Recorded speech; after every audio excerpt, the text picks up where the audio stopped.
Today we're going to be making monkfish tacos. In order to make this we'll need quite a few ingredients here. About a pound's worth of monkfish flesh. I'm going to try both cheeks and tail meat here, so we'll compare a little bit. I'm going to split the tail meat into about 8 parts, as well as the cheek parts here into 8 parts as well. That way we can have 2 pieces in each of the 8 tacos that we're planning to make. So of course you will want to clean up your monkfish as well if you have any sinew or anything on them. Cheek meat is generally a lot firmer than you will find that the tail meat is. Also this tail meat is aged quite heavily, so that makes it even softer. Cheeks are ideal for grilling and frying and this type of applications. So with our fish cut up here, we're going to coat it. For this we will need some breadcrumbs as well as an egg. Before we do that, I want to add a little bit of paprika as well as salt to the monkfish itself. So this is going to be to preference, but probably a teaspoon of paprika and then as much salt as you want. I'm gonna go pretty hard with the salt because I like it salty.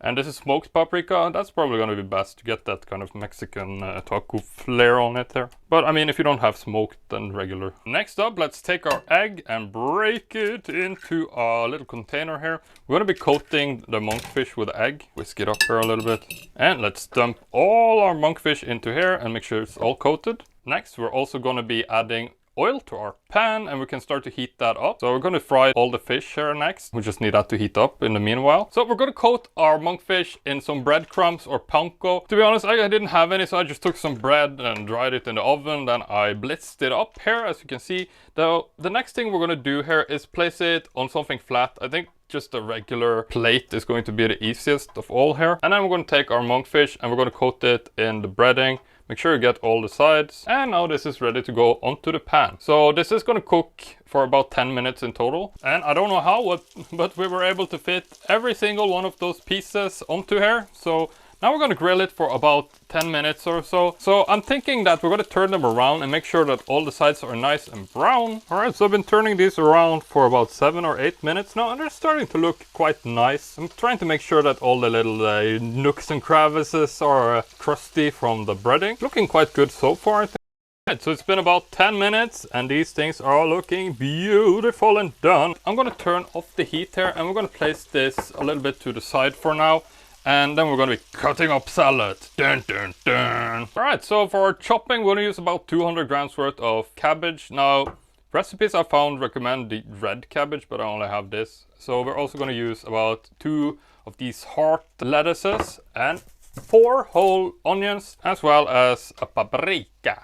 Or bell peppers, as you say in other countries. Also going to use half a lime, but that's going to be a little bit later. So we're just going to chop that in half right now. For the remainder of the lime, let's slice it into about 4 veggies. Then that way we can have like 4 servings, I suppose, with 2 tacos each. So I like pretty small and thin salads, so I'm going to chop these quite finely. And our bell pepper. Of course, we're going to remove the seeds from the bell pepper first. And we're going to do the same here with our onions.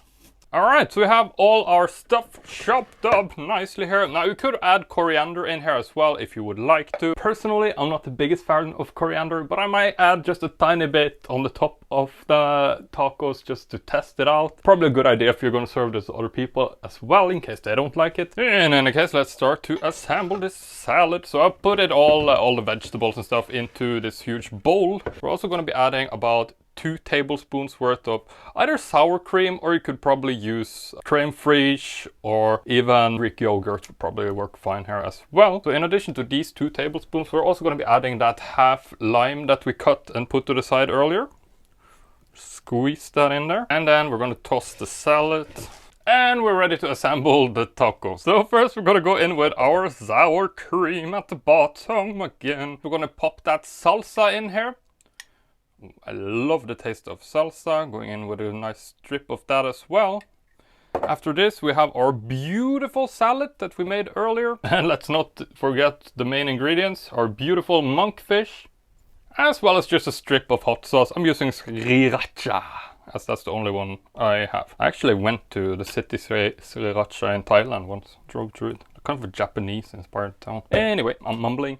Now let's pop on that lime all over this. So about half of these veggies worth. At this point you could also add the coriander. I put just a tiny bit on this one to try. I didn't have much left, to be honest. So that's up to you. If you like it, add it. If not, just skip it. Alright guys, let's do a taste test there. This looks so good. I'm so excited about this. Love taco. In Norway we eat taco every Friday. Cheers. Oh, that's good. I like that. Monkfish goes really well with taco. That fits perfectly in fish taco. I can strongly recommend this. This was really nice. I'm going to put together a step-by-step guide with exact measurements and, you know, step-by-step if you want to make this yourself in the video description. You can check that out. Besides that, thanks for watching this one. I'll do another monkfish video tomorrow. I'm eating it all month, as you may know. Gonna link the next video here right over my taco. Thanks for watching today. I'll see you tomorrow.